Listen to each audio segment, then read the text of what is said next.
तमिलनाडु में के अन्नामलाई और भाजपा की राह अलग हो गई है। अन्नामलाई का इस्तीफा भाजपा ने मंजूर कर लिया है और भाजपा से अलग होते ही अन्नामलाई ने हुंकार भरी कि उनका संगठन अगली बार तमिलनाडु का चुनाव लड़ेगा। इतना ही नहीं, उन्होंने ये भी कहा है कि उनके और भाजपा के बीच पिछले 18 महीने से मतभेद थे। अन्नामलाई तमिलनाडु में भाजपा के पूर्व चीफ रह चुके हैं।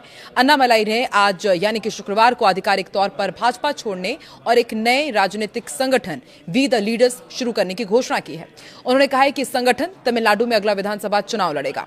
नमस्कार, मैं हूं आकांक्षा और आप देख रहे हैं न्यूज 18 का डिजिटल प्लेटफॉर्म। एक वीडियो संदेश में के अन्नामलाई ने कहा कि उनका ये फैसला उस मिशन को आगे बढ़ाने की इच्छा से प्रेरित है जिसने उन्हें शुरू में सार्वजनिक जीवन में आने के लिए प्रेरित किया था।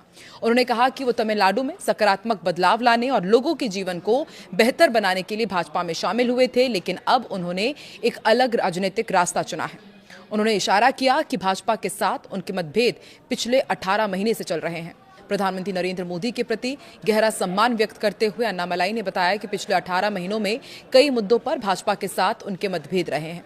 उन्होंने अपनी पुरानी बात फिर दोहराई कि भाजपा को 2026 का तमिलनाडु विधानसभा चुनाव अकेले लड़ना चाहिए था और ऑल इंडिया अन्ना द्रविड़ मुन्नेत्र कड़गम यानी कि AIADMK के साथ गठबंधन को लेकर अपने मतभेदों की ओर उन्होंने इशारा किया और कहा कि वो पार्टी के लिए कोई समस्या नहीं बनना चाहते थे और इसलिए उन्होंने आगे बढ़ने का फैसला किया।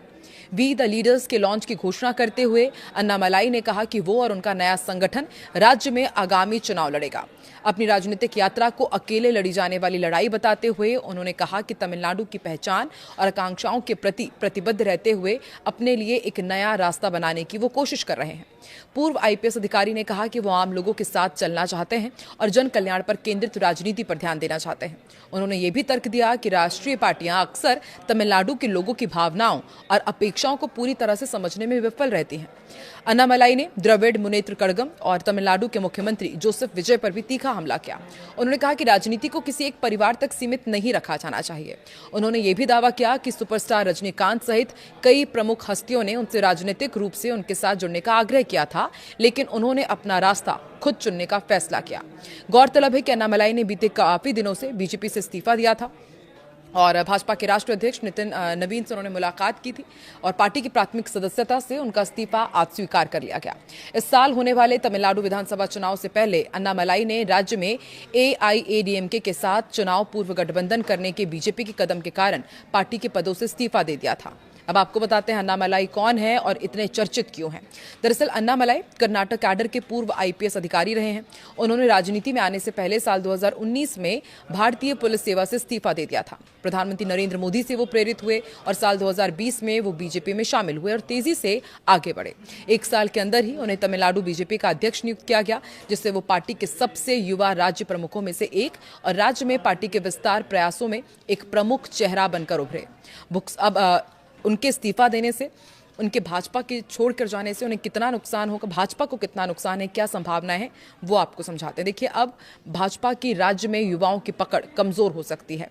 अन्नामलाई ने खुद को युवा, आक्रामक और साफ सुथरी छवि वाले नेता के रूप में स्थापित किया। सोशल मीडिया के साथ ही शहरी मध्यम वर्ग में उनकी अच्छी पकड़ है। युवाओं में भाजपा की पकड़ ऐसे में कमजोर हो सकती है।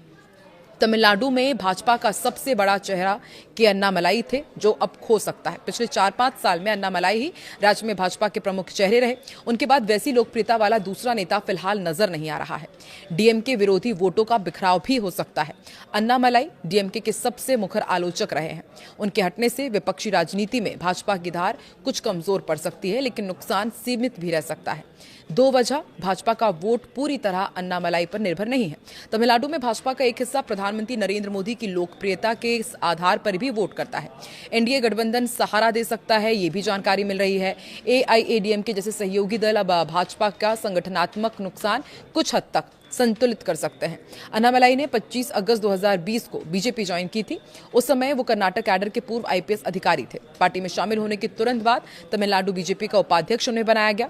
फिर साल 2021 को उन्हें तमिलनाडु बीजेपी का प्रदेश अध्यक्ष नियुक्त किया गया। अप्रैल 2025 तक वो इस पद पर रहे। तमिलनाडु में बीजेपी के संगठन को बूथ स्तर तक मजबूत करने का उन्होंने अभियान भी चलाया। एन मन एन मक्कन मेरी धरती मेरे लोग यात्रा निकाली, जिसके जरिए राज्य भर में उन्होंने जनसंपर्क किया और फिर 2021 विधानसभा चुनाव में अरवा कुरिची सीट से चुनाव लड़ा, लेकिन वो हार गए। डीएमके सरकार के खिलाफ भ्रष्टाचार और कानून व्यवस्था के मुद्दों को उन्होंने लगातार उठाया। 2024 लोकसभा चुनाव में कोयंबटूर सीट से भी उन्होंने चुनाव लड़ा, लेकिन ये चुनाव भी वो हार गए। तमिलनाडु विधानसभा चुनाव 2026 में बीजेपी सिर्फ एक सीट जीत पाई, जबकि एक्टर विजय की 2 साल पुरानी पार्टी टीवीकी को 108 सीट मिली। ये डीएमके और एआईएडीएमके की कुल सीटों से ज्यादा रही। अन्नामलाई ने बीजेपी छोड़ा और कहा कि तमिलनाडु में वो नया राजनीतिक दल बनाकर तमिलनाडु में अगला चुनाव लड़ेंगे। इस पर आम आदमी पार्टी के राज्यसभा सांसद संजय सिंह की भी प्रतिक्रिया आई है। उन्होंने कहा है कि तमिलनाडु में एक प्रयोग सफल हो गया तो सभी को लगता है कि वो विजय थलापति की तरह चुनाव जीत जाएंगे।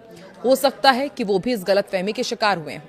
भारतीय जनता पार्टी ने इस देश की जैसी हालत कर रखी है, तमिलनाडु में उन्होंने प्रयोग करने की कोशिश की, उससे भी एक नाराजगी उनके मन में रही हो। अपना प्रयास कर रहे हैं। तमिलनाडु में बीजेपी के पूर्व प्रदेश अध्यक्ष के अन्नामलाई की पहचान एक फायर ब्रांड नेता के तौर पर रही। उन्हें 2021 में तमिलनाडु का बीजेपी का अध्यक्ष बनाया गया। उन्होंने आईपीएस अधिकारी के तौर पर कर्नाटक में सेवा दी थी। साल 2019 में नौकरी से इस्तीफा देकर वी द लीडर्स फाउंडेशन नाम एनजीओ उन्होंने शुरू किया था और उसके बाद साल 2020 में वो बीजेपी में शामिल हुए थे। बताया जा रहा है कि विधानसभा चुनाव में एआईएडीएमके के गठबंधन के पक्ष में वो नहीं थे। बावजूद इसके गठबंधन हुआ, पार्टी हारी और अब कि अन्नामलाई का पहला लक्ष्य है कि अब वो नई पार्टी बना रहे हैं तो उसी से चुनाव लड़ें। चुनाव 5 साल बाद है।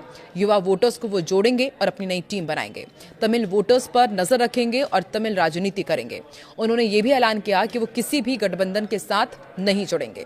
तो अब के अन्नामलाई और भाजपा की राहें जुदा हो गई हैं। 5 साल बाद इन राहों के जुदा होने का क्या असर आपको दिखता है कि क्या वाकई के अन्नामलाई एक नई राजनीति की शुरुआत तमिलनाडु में कर पाएंगे? कमेंट सेक्शन में अपनी प्रतिक्रिया जरूर दें।